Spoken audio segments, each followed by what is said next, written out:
What do you want me to do for you? My teacher, open my eyes that I may see. Lord, that I may see you and see the needs around me. Dear friends, today we complete our homily series on responsible stewardship. And I would like to reflect with you this morning on being open to see Jesus and to see the needs around us, so that we can use all the gifts that God has given us to respond to the needs around us and to build God's kingdom here and now. Today's gospel from Mark chapter 10, verse 46 to 52, presents us with the story of Bartimaeus and his encounter with Jesus. One of the beautiful stories we read in the Gospels. And before I go on with my reflection, I would like to ask you a little question.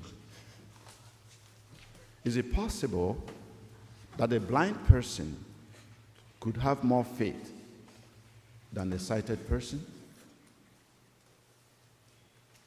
Is it possible that a blind person could even see more than a sighted person, in the sense of having more insight and more understanding?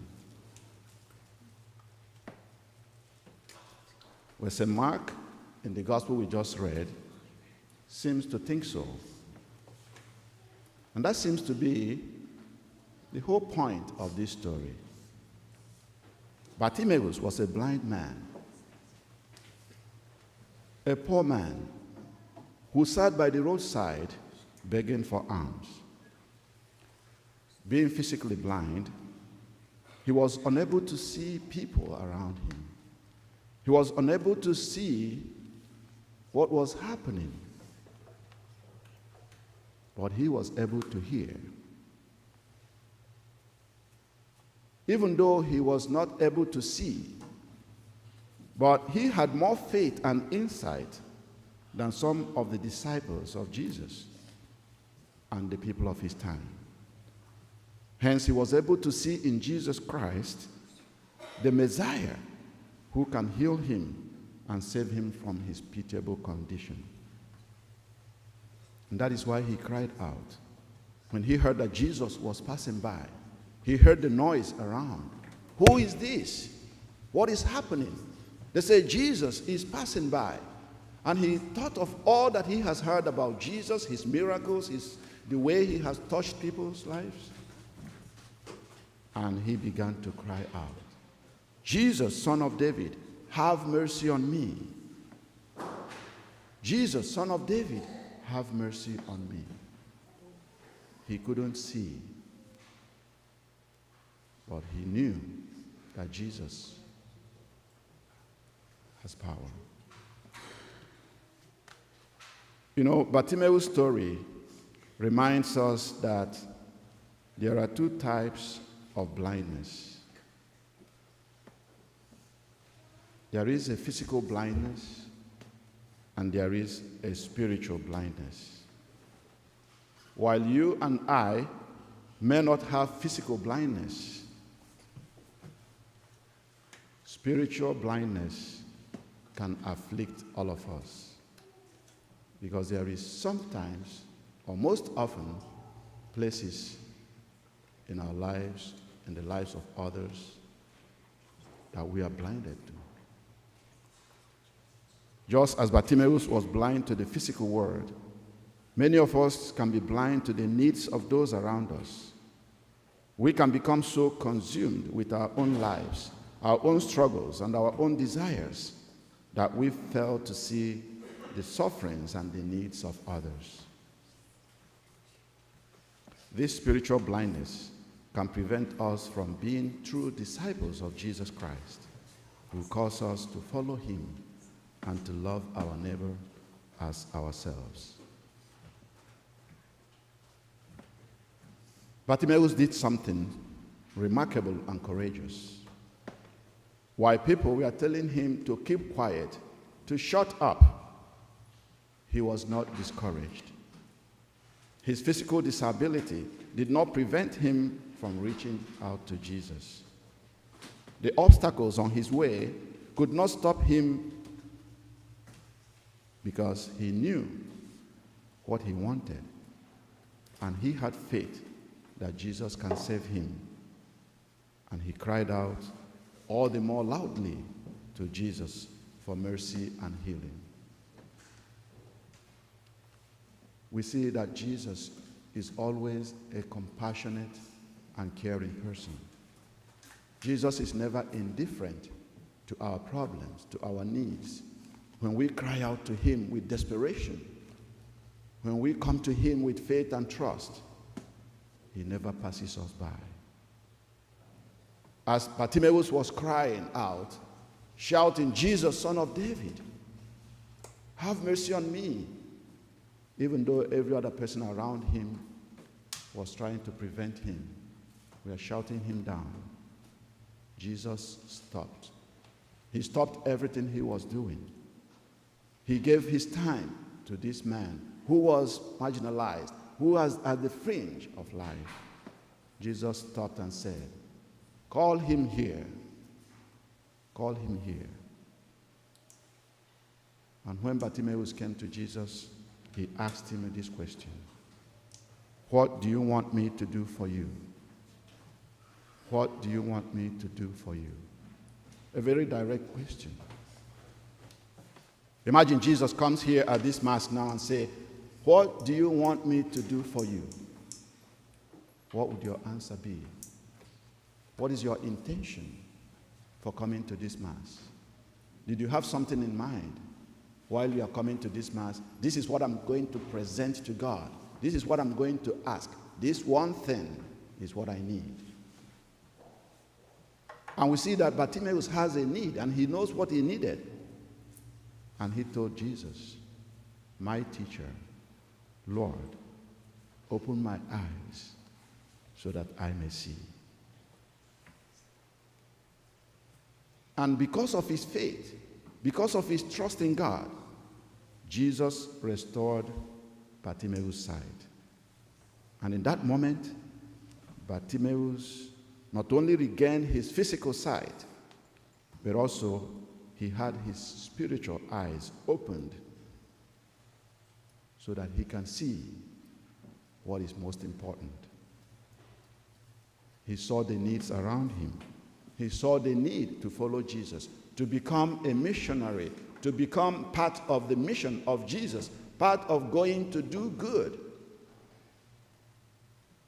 And instead of going home to be with his people, Bartimaeus followed Jesus Christ. He became a disciple. He gave his time. He gave his life. He gave everything. He threw away his clothes. And then he ran after Jesus and followed Jesus to love, to serve, and to reach out to those like him who are marginalized. Dear friends, as I reflect on this gospel, it reminds me, and I guess it reminds all of us, that in this life, sometimes we are presented with disabilities and weaknesses of all kinds. And we need to be courageous and determined in pursuing our dreams. We do not allow the obstacles and disabilities in our lives or the dissenting voices who shout on us, "You cannot do it. Keep quiet. Don't do it. You can't overcome it." We don't listen to these dissenting voices that comes in different ways and brings fear and anxiety to us.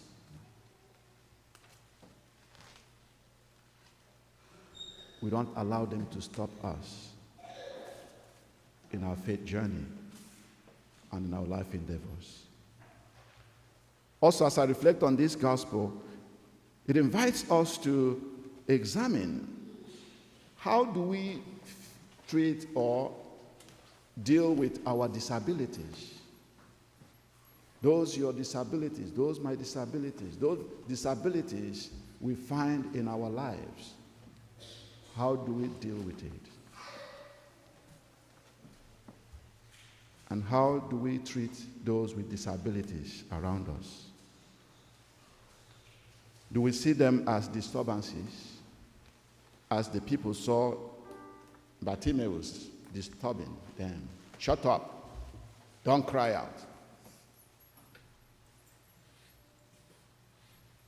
Do we give them our time? Do we give them our treasures? Do we support them as Jesus did? Just like the time of Bartimaeus, Jesus is still passing by today among us. Jesus is here. And very shortly, we are going to have the consecration. And we have the Eucharist, where Jesus comes to us in his totality of body, spirit, and divinity. Do we see him in the Eucharist? Do we see Jesus passing by? You know, we need the eyes of faith to see him. And we need the eyes of faith to put our trust in him. Bartimaeus represents all of us and all those who are sitting on the fringes of life, all those who are suffering, all those who are experiencing any kind of pain or disability in their lives. And he is telling us today, when we find ourselves struggling in any way, we can all approach Jesus and we can ask him with faith and trust to heal us, to help us. And if we do that, with total surrender to him, he will definitely answer.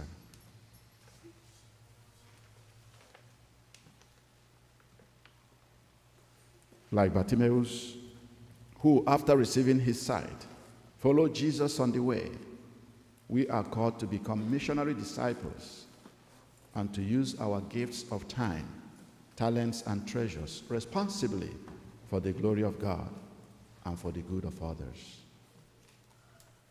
Today, as we conclude our homily series on responsible stewardship, we present to you the Stewardship of Time, Talents, and Treasure booklet. I guess some of you who receive our emails must have received this weekend. I don't know if you had time to read it. If you have not read it, I encourage you to do so. If you don't have emails, you don't receive this, there are a few copies that we left in the foyer. As you leave the church, you can pick one. And when you read this, it reminds us what stewardship is all about. Sometimes when we talk about stewardship, people think it is only about money.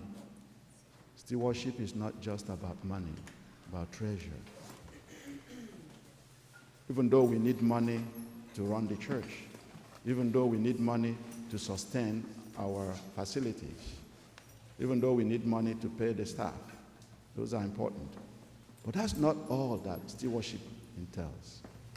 Stewardship is all about how we can become aware that the gifts that God has given to us, whether our life, our time, our talents, our treasures, they are precious gifts that we have received. And we can use them in return, in faith, to give back to God as our expression of gratitude and as an expression of our faith. So that when we are using these things and giving back, we are not doing it to please anybody. We are using it to say, God, you have given me everything, and I give them back to you in gratitude and faith. And when you read this Stewardship Treasure booklet, you see testimonies of some of our parishioners who are giving of themselves, their time, their talents, their treasures. Through their generous giving, through your generous giving, we're able to continue the mission of Christ, the mission to go and make disciples of all nations. So today, on behalf of the parish, I want to thank all of you, all our parishioners who are given in different ways to serve God, to serve this community of faith. Thank you, and I pray that Almighty God may reward you abundantly. I also pray that, like Bartimaeus, we all may become true disciples of Jesus Christ, who are not blinded to the needs around us, that we all may become like Jesus, who was able to stop, to see this blind man, to see this man who had disability, and gave him his time and restored his sight. May our encounter with other people in this parish or wherever we find ourselves be an encounter that restores sight, that restores hope, that restores life, that restores peace and joy.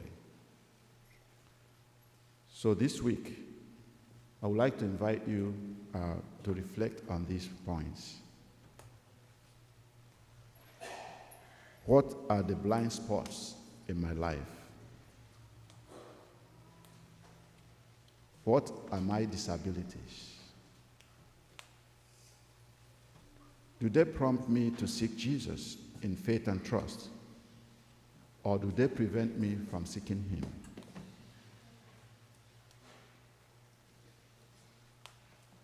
How do I treat people in my life who have disabilities? And what can I do, concrete thing that I can do this week to make their lives better? Like Bartimaeus, may our prayer today be, Lord, that I may see. Lord, that I may see Jesus who is present in our midst.